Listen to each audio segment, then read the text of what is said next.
Hello everyone, स्वागत है आप सभी लोगों का इस वीडियो लेक्चर में। इस वीडियो में हम लोग HVAC यानी हीटिंग, वेंटिलेशन और एयर कंडीशनिंग के में हम लोग एनर्जी सेविंग को पढ़ेंगे कि HVAC में एनर्जी को कैसे सेव किया जा सके। तो उसको मैंने कुछ पॉइंट से प्रदर्शित किया है, जैसे कि क्या करना चाहिए, हमें नियमित रख रखाव करना चाहिए। दूसरा क्या है, इंसुलेशन और सीलिंग में सुधार करना चाहिए। पंखे और वेंटिलेशन का बुद्धिमानी से उपयोग करें। Use fans and ventilation wisely. चौथा नंबर है, थर्मोस्टेट सेटिंग अनुकूलित करें। बेसिकली थर्मोस्टेट क्या होता है, ये आपके रूम के टेम्परेचर को सेंस करता है और सेंस करने के बाद जो आपका एयर कंडीशनिंग सिस्टम है उसको डायरेक्शन देता है कि इतने टेम्परेचर पे आपका एयर कंडीशनिंग चले।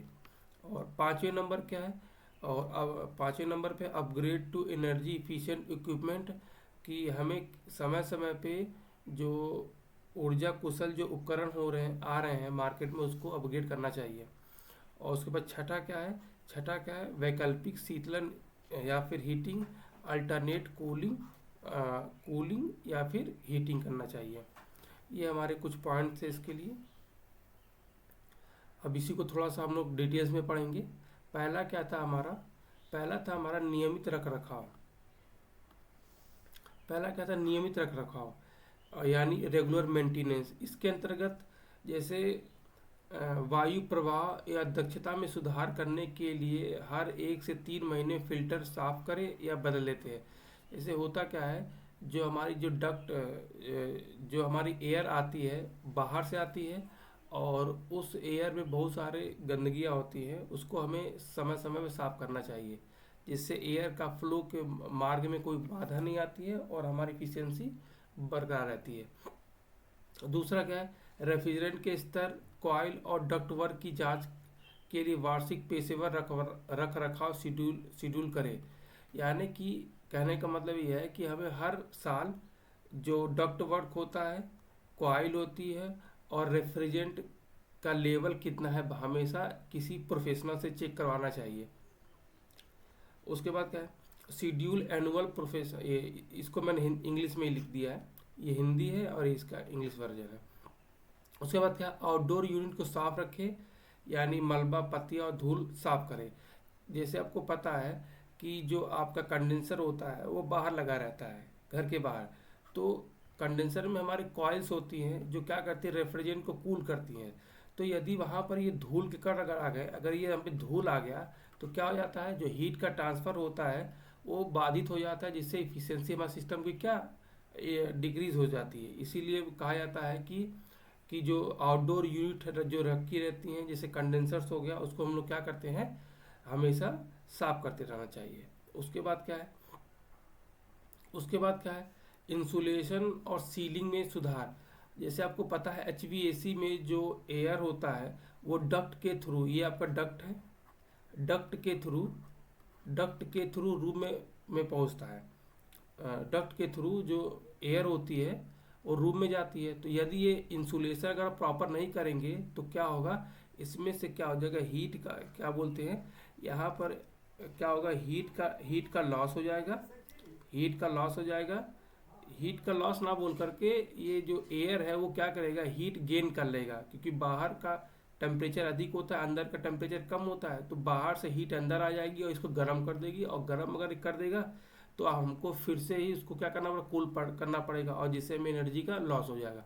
उसके बाद रूम में आने के बाद क्या होता है, अगर हमारा यहाँ से हमारा क्या हो जाता है, यहाँ से हमारा क्या होता है, बाहर अगर प्रॉपर इंसुलेशन नहीं है रूम के अंदर, अगर हमारे पास प्रॉपर इंसुलेशन नहीं है, अगर ये हमारा रूम है, अगर हमें प्रॉपर इंसुलेशन नहीं किया है हम लोगों ने, तो क्या होगा, बाहर की हीट अंदर आ जाएगी, जिससे हमारा क्या हो जाएगा, हीट लोड बढ़ जाएगा। इसीलिए हमें क्या करते हैं कि रूम में इंसुलेशन करवाते हैं, जैसे यहाँ पे देख सकते हैं। अच्छा, उसके बाद तो ये मैंने इसको लिख दिया है कि ऊर्जा हानि को रोकने के लिए खिड़की, दरवाजों और नलिकाओं के आसपास हवा के रिसाव को बंद करना चाहिए। और अंदर के तापमान बनाए रखने की दीवारों और तहखानों को इंसुलेट करना चाहिए। आगे देखते हैं। आगे क्या है, पंखा वेंटिलेशन का बुद्धिमानी से उपयोग करें। तो जहाँ तक हो पाए हवा प्रसारित करने में मदद के लिए छत के पंखे का उपयोग करें। और उसके बाद क्या है, जब कमरे में ना हो तो पंखा बंद कर दें। ठीक है, ये सबको पता ही होगा, तो कॉमन सी चीज़ें हैं। उसके बाद क्या है, थर्मो थर्मो थर्मोस्टेट सेटिंग अनुकूलित करें। Optimise thermostat settings. जो देखो, ऑप्टिमाइज का मतलब होता है सबसे अच्छा पॉसिबल। जो थर्मोस्टेट होता है उसकी सेटिंग को क्या करना चाहिए, हमें ऑप्टिमाइज रखना चाहिए। तो आजकल टेक्नोलॉजी का ज़माना है, तो हमें थर्मोस्टेट प्रोग्रामेबल और स्मार्ट थर्मोस्टेट को यूज़ करना चाहिए, जिससे जो टेम्परेचर है ऑटोमेटिकली क्या हो जाए, अपने आप ही स्वतः क्या हो जाए, सेट हो जाए। Set higher temperature in summer. जैसे कि होता क्या है कि जो रूम का टेम्परेचर गर्मियों में जनरली क्या होता है, लोग कंफर्ट होने के बावजूद भी टेम्परेचर कम रखते हैं। जैसे मान लीजिए 26 डिग्री सेल्सियस की रिक्वायरमेंट है, तो लोग 22 मान लेते हैं 24 डिग्री सेल्सियस या फिर 22 डिग्री सेल्सियस रखते हैं। जिससे क्या होता है, ऊर्जा में क्या, जिससे क्या होता है, हमारा जो सिस्टम होता है उसको कूलिंग अधिक करना पड़ता है। और कूलिंग यदि अधिक करना पड़ेगा तो वो क्या करेगा, एनर्जी कंज्यूम करेगा, जिससे क्या हो जाएगा, हमारा जो बिल होगा वो बढ़ता जाएगा। वही यहाँ पे लिखा गया है। और उसके बाद क्या, set lower temperature in winter. जैसे विंटर हो गया, तो विंटर में भी हमें क्या करना चाहिए, अंदर का जो टेम्परेचर है या थोड़ा कम रखना चाहिए, जैसे 20 डिग्री सेल्सियस के आसपास रखना चाहिए। ठीक है, 20 डिग्री सेल्सियस के आसपास रखना चाहिए। और जब हम लोग बाहर निकल जाए रूम से तो उसका टेम्परेचर क्या कर दे, और कम कर दे। ठीक है, तो 20 से 18 कर दे, 19 कर दे, 19 डिग्री सेल्सियस कर दे, जब हम लोग कहाँ, जब हम लोग घर से बाहर जाए। यही मैंने इसमें जो लिखा है। उसके बाद है उसके बाद क्या है, avoid drastic temperature changes, gradual adjustment saves energy. जैसे होता क्या है, जैसे मान लीजिए रात को बारिश हो गई, तो रात को जब बारिश हो जाती है तो अचानक से क्या हो जाता है, टेम्परेचर में गिरावट हो जाता है। तो उस टेम्परेचर में गिरावट होने के बावजूद भी एसी को हम लोग उसी टेम्परेचर पे चलाते हैं। तो हमें क्या करना चाहिए, टेम्परेचर को थोड़ा सा क्या कर देना चाहिए, बढ़ा देना चाहिए, जिससे हमारी ऊर्जा में क्या हो जाए, सेविंग हो जाए। उसके बाद क्या है, upgrade to energy efficient equipment. तो जैसे सबको पता है कि समय समय पे क्या हो रहा है, टेक्नोलॉजी बढ़ती जा रही है, तो एनर्जी इफिशिएंट इक्विपमेंट आ रहे हैं। तो जो पुराने HVAC सिस्टम्स होते हैं उसको एनर्जी स्टार रेटिंग के जो सर्टिफाइड मॉडल होते हैं उसको रिप्लेस कर देना चाहिए। और इंस्टॉल वेरिएबल स्पीड मोटर्स करना चाहिए फॉर बेटर इफिशिएंसी। कि हमें विभिन्न प्रकार के जो मोटर्स होते हैं उसमें क्या करना चाहिए, स्पीड के अपने रिक्वायरमेंट के हिसाब से स्पीड को एडजस्ट करना चाहिए, क्योंकि मोटर जो होते हैं वो एनर्जी को कंज्यूम करते हैं।